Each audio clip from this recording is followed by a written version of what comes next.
Hey everybody, welcome to another episode of EEs Talk Tech. My name is Mike Hoffman, and as always, I'm Daniel Bogdanoff, and again we have Matthew Woerner, who is a metrologist here at Keysight, and I am going to make the same joke every time. How is the weather? Well, surprisingly, it's quite warm today. I didn't think it would be, but sometimes You're we're a wrong. terrible metrologist. Meteorologist? Anyway, it's really cold outside. how have we not scared you away yet? Yeah, I know. How are you still here? Yeah, You're a trooper, man. My boss lifts me $100 bills. You can tell Brig that you're pushing for, trying to break his record here, because Brig's been a pretty prevalent guest host person when Mike's out of town. Anyway, today... Moving on. Yes. Today we're talking about the history of the volt. So I've been doing some reading of a book set in the late 16, early 1700s. And normally I don't like historical fiction at all. I'm more of kind of a sci-fi guy. But it's been really interesting. It follows a couple people who are members of the Royal Society in London, who, Newton was part of the Royal Society, and all these big, groundbreaking, they call themselves natural philosophers, but they're basically scientists, just biologists, everything kind of combined into one. We're all part of this Royal Society that was funded to help develop science, and that's where we got, Newton came out of that, basically. And one of the really interesting stories I came across was how the volt was discovered. So, we have Volta, who was, I think, Italian, and the volt is obviously named after him. Do you know what the difference is in SI units? Some of them are lowercase and some of them are capitalized. Ooh, no, I thought they were all capitalized. They're not, so like seconds are not capitalized. Oh, yeah, touche. Right, and meters are not capitalized. So is it the one's named after someone? That's exactly it. So if an SI unit is named after someone, it's capitalized. And if it's lowercase, then it was just defined. It wasn't actually an invention. Like a kilogram or whatever? Yeah, Right. Kilogram a second. Oh, is there another one that is lowercase? Meters, seconds, candelas. Oh, meters, yeah. There are Mole. moles. So there are. You can start looking for that. It's pretty cool. The gram, I guess, kilogram. But then you have ampere and volta and Newton and all kinds of. So Joule. if it's capital, joule, yeah, same. Pressures like Pascal. Pascals, yeah, Pascals, yeah. capital. So there's this guy electricity has actually kind of been known about for quite a long time. The Greeks knew they could rub amber. Shock themselves on doorknobs all the time. Yeah, I'm sure. Yeah, it's all those doorknobs in ancient Greece, and they're like, well, that's just a thing we have to live with. Probably the balloons, too. Oh, we live with it a lot here. Yeah, they would rub balloons on the carpet and hold it over their children's heads so that It creates lights. Yeah. But I'm sure they could see sparks in the dark and stuff, like Lightning. when you get into flannel sheets, because they slept on flannel sheets and mattresses in ancient Greek times, right? Is that how that works? I don't think that's how that worked. Anyway, so the Greeks at least knew about static electricity.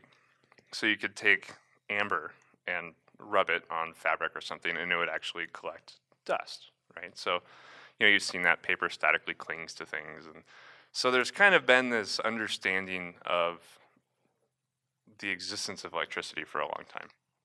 Isn't there evidence of battery piles or crude battery piles being found in, say, ancient Egypt and I don't Middle know. East? I don't know. Okay. It wouldn't surprise me because it's actually surprisingly easy to build a battery.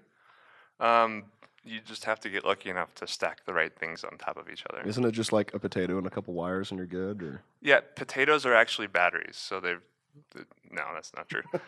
sorry, I keep interrupting. No, that's great. We're getting there. So the potato battery comes from the same principle that caused voltage to be discovered.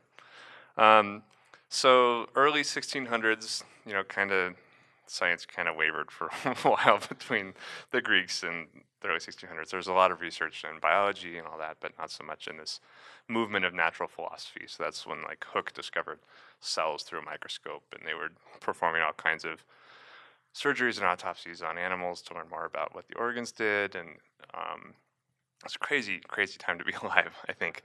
And and to be a scientist. But in the mid 1600s or so, they invented a static electric generator. So enough to generate a charge and then it would discharge. So kind of like a Van de Graaff generator, if you've seen those. They have the two balls and they kind of zap between the two. And that was as far as anyone had ever gotten with electricity. They've been able to create static electricity over time and just kind of zaps things. And they're like, oh, that's cool. And then someone, I don't remember the name of it, it's called a Leiden jar. Is a capacitor. And we've heard Ben Franklin experimented with electricity, and he's the one who notoriously mislabeled the direction of electron flow, right? So that's the reason that, the whole negative to positive terminals and convention and currents flowing one way, and Thanks, actually the current vector points in the opposite direction. He was experimenting with Leiden jars, which were basically a capacitor. So it was just this crude capacitor that they could play with, and they could kind of charge them with static electric generators, and they had their ways. But once it discharged, it pretty much was done. So it still was not a constant voltage source. So anything that we have now runs on a constant voltage, or at least a constant supply of voltage. So you can move magnets or wires around magnets and get current and that type of thing, but it's still some sort of consistent supply. It's not just a buildup and a zap. So this guy named Galvani was working on doing some static electricity experiments, and he was skinning frog legs, which, why wouldn't you, right? As you do. Yeah, so apparently frog legs were just a thing you had in Was your he French? lab. I think so. Was he skinning him to Galvani, for science or to no, eat? Or no. I don't think he was preparing French. dinner? We may have to edit that out. I don't know. Is that offensive? I Frog don't legs are delicious. I do like, I assume. yeah, frog legs. They're also good for science. So either he or his assistant, assistants never really get the credit, right, for things. He was skinning a frog leg, and apparently frog skin has unique capabilities for static generation. So you'd rub frog skin on things, and it would. I don't know. I have never rubbed frog skin on things before, to be perfectly honest. Of course not. Of course you That'll have. be the next podcast. We'll have frog legs and Yeah, some show and tell. So they're skinning frog legs in the lab, which, like I said, is a thing, and they would hang the leg on a hook, and they'd take a scalpel. So they had a brass hook and a metal steel scalpel, and they're skinning the frog legs, and the scalpel touches the sciatic nerve of a frog leg. And nerves are pretty good conductors. So what happened is when the scalpel hit the nerve, which was also touching the brass hook, the leg kicked. And they're like, whoa, okay. That must have been scary. Yeah, there's no frog on this frog leg. It shouldn't be able to kick, right? So this was in 1680 or so. They're like, okay, frog legs, something you can do with electricity is going to cause these frog legs to kick. So on went 20 years of research into electricity. And there was kind of this showdown between Galvani and Volta. Now, spoiler alert, we probably know who's going to win this showdown, right? Well, I feel like Galvani, when I think of galvanized materials. Yeah, Are you getting no, that? that's Okay. exactly it. So there is this, so galvanic isolation, galvanically coated nails are like a zinc covered nail. And brass, do you guys know what brass is? Is a combination of Copper and iron, is it? and zinc. Zinc, okay. So essentially what happened, and it's the same thing as the potato battery or the lemon battery, is the frog's nerve was ionized, right? So if I take brass or zinc and I take steel and put them up against each other, there's not going to be any current flow or voltage. They're just going to be up against each other. But if you put them in some sort of ionized, conductive charged solution, then that solution is actually going to force different characteristics out of the different metals. So the brass hook, the zinc, is going to respond differently to that solution than the steel. So it basically, this acidic solution pulls a proton off the metal, which gives an extra electron into this fluid, which, the movement of electrons is Current. Yep. And so brass or zinc does this at one rate, and steel does it at a different rate. And since they're happening at a different rate, you have a potential difference between the two metals as a result of this. This electron pull. Yeah. So there's actually voltage and current, and that's what caused the frog leg to kick. And that's the same thing that works for like a lemon battery or a potato battery. It's not the same. You're not sticking copper in both ends. You're sticking, usually it's a galvanized nail or something in one end and copper in the other, and that creates a potential difference through the potato or the lemon. And that's how it works. It's really, really cool. So Galvani, the frog leg kicks, and Galvani's like, no, I'm pretty sure that there's this electrical fluid stored up in muscles and in biological tissue. And when I touched the two, it let all the fluid out. Kind of like when something breaks the smoke. You let the magic smoke out. It let the magic electrical fluid out. So the assumption was it would happen once. It actually would be kind of an ongoing thing. So it wasn't necessarily a static charge. Somehow, the theory at the time is that it's kind of, I think what's happening is the frog leg is flexing, and it's staying flexed until it gets removed, or until the redox reaction is done. And so Galvani's like, no, it's definitely in the tissue, and Volta's thinking, no, I'm pretty sure that it's in the metal. It's a metal thing. It's not what was dubbed animal electricity. It's all the same. It's electricity. Okay. So they're doing 20 years of research trying to figure out what is causing this. And it actually led to Galvani's considered to be the father of bioelectromagnetics. Okay. So I'm going to think about bioelectromagnetics. It happened in what year was this? This is like the 1680s or 1680s, and then it went dormant for another 400 years. It actually didn't. So they kept researching, bioelectromagnetics for pretty much as long as people have known about this. It's been researched. So our muscles move as a result of electrical impulses. Oh, sure. And our cells actually create, electrolytes. The term electrolyte, like drink your Gatorade. Plants crave. Yeah, sorry, that was, it's what plants crave. Is actually electrolyte is a salty ionized in fluid. It's a solution that tunnels into your cells when your cells need it, and that charge difference is what enables the cells to Ion channels. expand or contract. Yeah, ion and channels. that's actually what mitochondria provide for your cell too. Yeah. Is So voltage.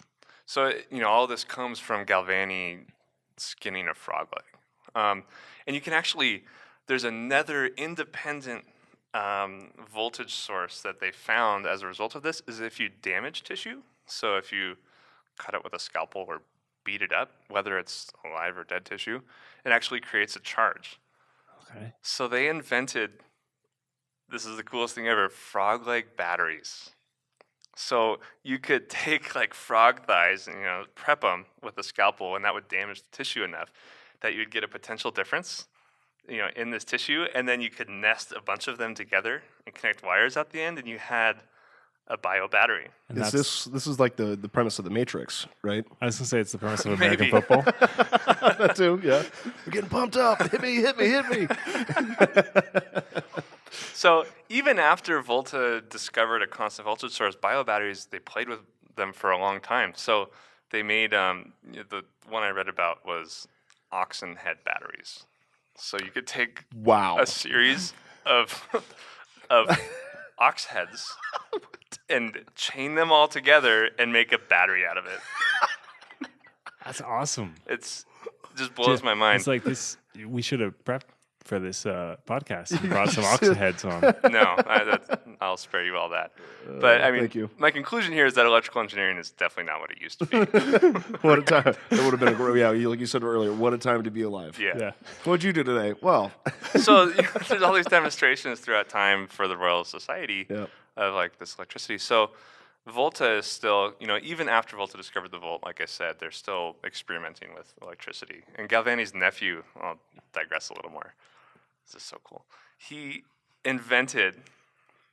kept on his uncle's experiments, and at one point used a voltaic stack, which Volta invented, to do a demonstration on a recently executed criminal. And he took electrodes and connected it to this recently executed criminal who, as legend has it, sat bolt upright and like moved around, even though he was clearly not, able to do that on his own accord. What a time to be a scientist, you know? And legend has it, in the audience was a young girl named Mary Shelley, who wrote Frankenstein later in life. So we actually get some of our, modern horror canon from the discovery. I'm not of the surprised. vault. Isn't that amazing? I'm not That's surprised. awesome. Yeah. I'm just glad it's not a horror story about a bunch of oxen head chained together in a room somewhere. So going back to There can be. Yeah, so this is this whole Dare to bioelectromagnetics field of study was discovered as a result of this. In the meantime, Volta is working on proving that it's not about the muscle tissue. It's something to do with the metals. It's the same thing. It's not animal electricity. It's just electricity. So he discovered actually the same redox reaction that we were talking about that happened in the frog leg with the hook and the scalpel. He discovered you could stack metals together. So I think it was like iron and zinc or copper and zinc. It's copper and zinc, right? Yeah, I think it's copper and zinc.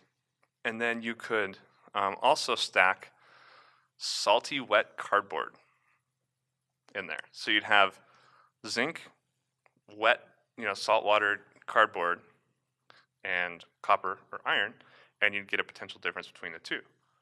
And then if you stack a bunch of those together, it becomes a series of voltages in parallel out of those ports, or out of the top and the bottom. Cereal. And this was the first constant source of voltage. It was dubbed the Voltaic stack, and it was enough to get the volt named after Volta. So all of modern electricity that we use today is built on this constant DC voltage source. So, the first light bulb was actually demonstrated and powered from a voltaic stack. They filled the basement of the Royal Society with voltaic stacks and had one little carbon filament light bulb up top and showed it off, and everyone was like, oh, that's cool. Too bad no one will ever use that because it's impractical to have an entire floor full of voltaic Like computers, stacks. right? Yeah, pretty much. Just the course of history was dramatically changed as a result of that scalpel touching the sciatic nerve. It's a really pretty cool story. We wouldn't be here using all this electronics and talking to our lovely audience without it. It's true. Yeah. Yeah. So that's pretty much the podcast for today. I wanted to talk about that story a little bit. Well, so what is the Volt now? That's a good question. What's the volt in the future? I think a volt is a volt. So let's make the what is a volt now a separate bonus podcast here. I think Okay. that'd be pretty cool because I wasn't sure how long that history lesson would be.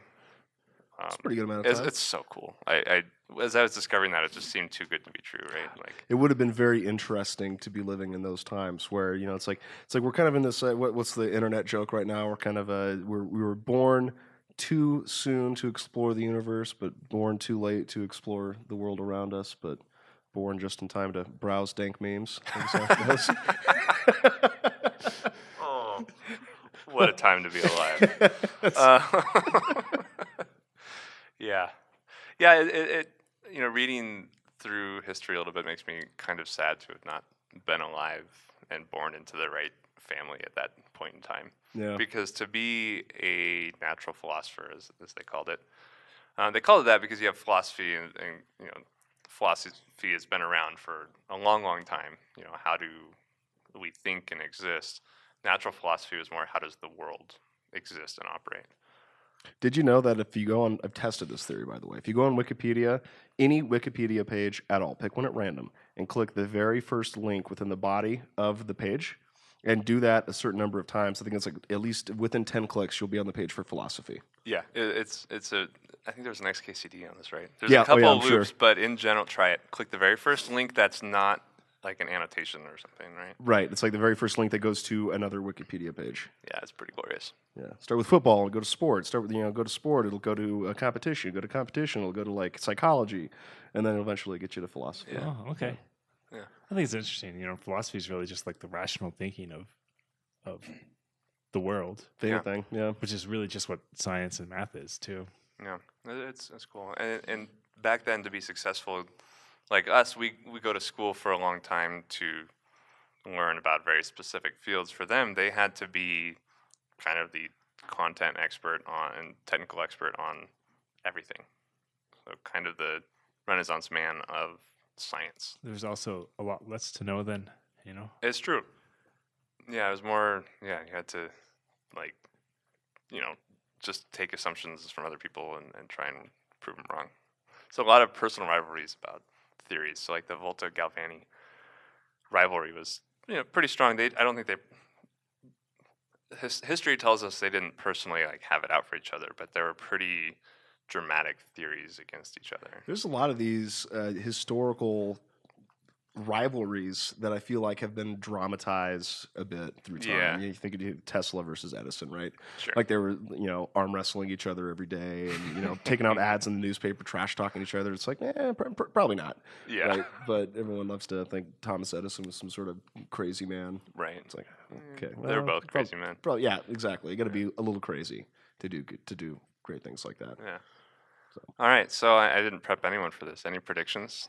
Yeah, I have so many predictions. When is this episode gonna air, you think? I don't know. We'll see. We'll see. So It airs today. There's 'Cause today. when you're watching this, it's today. It's true. Trying to think if I can, a prediction of like current events or something. Well, but- honestly, I think for me, what I see out of this is, the whole maker movement and like for electricians and or electrical engineers, the ham radio movement of the 60s and 70s that's carried through today. So if you do ham radio, it's still a thing for sure. That whole making, designing, developing, experimenting, iterating is very ingrained to us as engineers. And I think we're going to see kind of a growth in that as computers are now more accessible and easy to use. Matthew has a funny one, I think. Yeah, I think so. I have two predictions. Okay. So the first one's about this podcast. Uh-oh. So I predict that in the next, we'll give it a year, we will have a live battery demonstration, either from a potato or a frog leg or something like that. And at the end, Mike will eat it. Oh, frog. Okay. Yeah. And then my second prediction is for our fans. And I think one of our fans is going to write that ox head chained together horror story just for Mike. Okay. Oh, that would be great. Some fan fiction for the podcast. I do not endorse or... Yeah, we don't endorse that happening, but we do want to know about it if it happens. I think we can officially say our podcast has made it if we start getting fan fiction. Yeah. Like, writing stories about me waking up to a dozen oxen head in my bed or something. It's like some sort of Scarface redux with engineering. To be fair, it doesn't have to be about Mike. It can be about someone else. That's fine. Yeah, leave me out of it. I want to read it. We're out of time. Thank you for tuning in. We will see you next week. Or in 2 weeks, rather. Make sure you subscribe to the Keysight Oscilloscopes podcast and to the EEs Talk Tech podcast on your favorite podcast engine. I'm Daniel Bogdanoff. We had Mike Hoffman and Matthew Woerner. We'll see you next time. Cheers.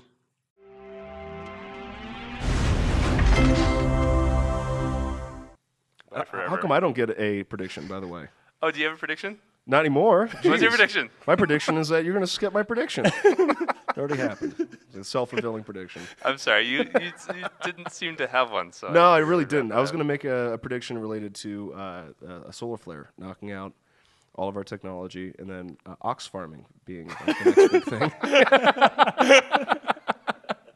That's the currency of the future. But don't you know it's about the metal? Didn't Volta tell us that? No, we got to start from scratch. So we got to start all over if we All right. deserve it.